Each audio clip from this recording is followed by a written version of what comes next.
दोस्तों नमस्कार। आज हम बात करते हैं हाल ही में आई एक शोध रिपोर्ट की। इस रिपोर्ट में बताया गया है कि जब ताप बढ़ रहा तो पक्षी जो हैं निचले इलाकों से निकल के ऊंचे स्थानों की तरफ प्रवास कर रहे हैं। आइए देखते हैं इस रिपोर्ट के बारे में। सबसे पहले तो हमें ये जानना है कि ये रिपोर्ट तैयार किस संस्था ने किया। तो ये रिपोर्ट तैयार किया है भारतीय विज्ञान संस्थान Indian institute of science Bengaluru ने। इस रिपोर्ट में स्पेशली यही बात कहा गया है कि जब ताप बढ़ता है तो पक्षी ऊंचे स्थानों की तरफ प्रवास करते हैं। ये संस्था है, इसने वनों की कटाई और जलवायु परिवर्तन का जो पर्वतीय पक्षी हैं उनके ऊपर क्या प्रभाव पड़ रहा उसके लिए अध्ययन किया। अब ये रिपोर्ट किस वन्य जीव अभ्यारण्य के अंदर डेटा एकत्र किया गया तो उसको देखेंगे। ये डेटा ईगल नेस्ट वन्य जीव अभ्यारण्य अरुणाचल प्रदेश से कलेक्ट किया गया। अब हम देखेंगे मैप में कि अरुणाचल प्रदेश के अंदर ईगल नेस्ट वन्य जीव अभ्यारण्य कहाँ है। ये रहा आपका अरुणाचल प्रदेश का मैप। ये है आपका पश्चिमी कामेंग डिस्ट्रिक्ट।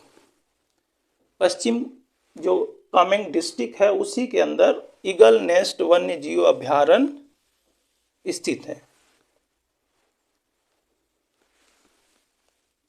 ये भूटान के बॉर्डर के पास इसकी सीमा लगती है। एक तरफ पक्के टाइगर रिजर्व है और उत्तर पूर्व के साइड में सेसा आर्किड अभ्यारण्य है। ये जो ईगल नेस्ट वन्य जीव अभ्यारण्य है इसमें कामेंग और उनकी सहायक नदियां यहां से होके इस अभ्यारण्य के से होके बहती हैं। एक चीज और देखना है, ईगल नेस्ट जो ये नाम है ये कहां से आया। तो हमें याद रखना है 1950 के दशक में भारतीय सेना की एक डिवीजन यहाँ पे तैनात थी। उस डिवीजन का नाम था रेड ईगल। उसी के नाम से इस अभ्यारण्य का नाम ईगल नेस्ट रखा गया है। 18 अक्टूबर 1989 को भारतीय वन्य जीव संरक्षण अधिनियम 1972 के तहत एक संरक्षित क्षेत्र के रूप में इसे अधिसूचित किया गया था। नदी आपको याद रखना है, कामेंग और उसकी सहायक नदियां इस अभ्यारण्य से होके बहती हैं। टीपी नदी जो है कामेंग नदी में टीपी गांव के पास आके उसमें मिलती है। डिस्ट्रिक्ट पता होना चाहिए आपको, पश्चिमी कामेंग डिस्ट्रिक्ट में है, ये अरुणाचल प्रदेश राज्य है। इस अभ्यारण्य के क्षेत्रफल की बात की जाए तो यह अभ्यारण्य 217 वर्ग किलोमीटर में फैला हुआ है। 217 वर्ग किलोमीटर में फैला हुआ है, यानी कि 83.7 वर्ग मील में यह अभ्यारण्य फैला हुआ है। ये पूर्वी हिमालय के जैव विविधता हॉटस्पॉट के अंदर ये क्षेत्र आता है। आपको याद रखना है भारत में कितने टोटल जैव विविधता हॉटस्पॉट पाए जाते हैं, तो आपको हमेशा याद रखना है कि 4 पाए जाते हैं। 4 कौन कौन से हैं? एक हिमालय, दूसरा है पश्चिमी घाट और श्रीलंका का हिस्सा, तीसरा है इंडो बर्मा सीमा और चौथा है सुंडालैंड की क्षेत्र। अब बात करते हैं कि ये प्रसिद्ध क्यों है।